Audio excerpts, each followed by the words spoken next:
કલકત્તામાં doctor સાથે rape with મર્ડરની ઘટનાને લઈ સુરત સિવિલ હોસ્પિટલ પ્રશાસન હરકતમાં.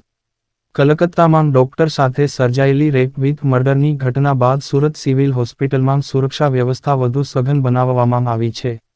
આ અંગે સુરત સિવિલ સુપરિન્ટેન્ડન્ટ સહિતના તંત્રના અધિકારીઓ સાથે બેઠક કરી અને જે પ્રમાણે સિવિલ વહીવટી તંત્ર દ્વારા કેમ્પસમાં સીસીટીવી અને બ્લેક સ્પોટ પર લાઇટ વધારવામાં આવશે.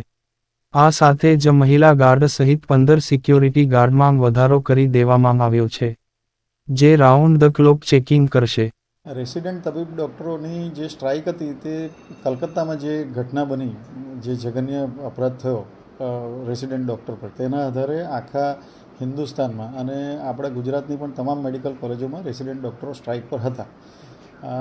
સુઓ મોટો દ્વારા જે રીતે સુપ્રીમ કોર્ટમાં આ મેટર અર્જન્ટ લેવામાં આવી અને જે કંઈ એના જજમેન્ટની ચાલુ થયું કામગીરી, તેનાથી સંતોષ વ્યક્ત કરીને ઘણી જગ્યાએ સ્ટ્રાઇકો ખેંચવાનું ચાલુ થયું. અમદાવાદમાંથી બી ખેંચાઈ ગઈ અને પછી એના એ ઉપરાંત જે કોઈ લોકલ ઇસ્યુ થોડા હતા, જે લોકલ ઇસ્યુ જે સિવિલ હોસ્પિટલના વહીવટીતંત્ર દ્વારા સોલ્વ થઈ શકે એવા ઇસ્યુ હતા. તેમાં દાખલા તરીકે એમને એક સીસીટીવી કેમેરા વધારે જોઈતા હતા, થોડા સિક્યુરિટી ગાર્ડની સંખ્યા પોઈન્ટ્સ વધારે જોઈતા હતા. તો અમારી મર્યાદામાં 10% સુધી લઈ શકાય બેઝ પર 15 સિક્યુરિટી ગાર્ડ અર્જન્ટ વધારવાનો આદેશ કર્યો, જે ટ્રોમા સેન્ટર અને કિડની બિલ્ડિંગમાં જે નવા વોર્ડો ચાલુ છે એમાં રાઉન્ડ ધી ક્લોક રાખવામાં આવશે. સીસીટીવી કેમેરા બાબતે એમને રેસિડેન્ટ ડૉક્ટરોને કહેવામાં આવ્યું કે તમારા દ્વારા જે 4-5 લોકો હોય એ બધા આખી હોસ્પિટલમાં સર્વે કરીને, સિક્યુરિટી ઓફિસર સાથે સર્વે કરીને જે જગ્યાએ કવર ના થતા હોય ને જ્યાં કેમેરા જોઈતા હોય ત્યાં કેમેરા લગાવવાની સુપ્રિન્ટેન્ડન્ટ મેડમ તરફથી ગ્રીન સિગ્નલ આપવામાં આવ્યો. અને જ્યાં એમની એક બીજી ડિમાન્ડ હતી કે અમુક જગ્યાએ રાત્રે આવવામાં અંધારું હોય છે, બ્લેક સ્પોટ હોય છે આપણે કેમ્પસમાં પણ હોસ્ટેલથી અહીંયા આવવા માટે, તો એ પણ તમામ આઈડેન્ટિફાઈ કરીને પીઆઈયુના ઇલેક્ટ્રિક વિભાગના એન્જિનિયરો અને સિવિલ વિભાગના એન્જિનિયરો પણ ઉપસ્થિત હતા બેઠકમાં. અને એમના દ્વારા કહેવામાં આવ્યું કે વિધિન 2-3 ડેઝ આ બધું જ કવરઅપ કરવામાં આવશે.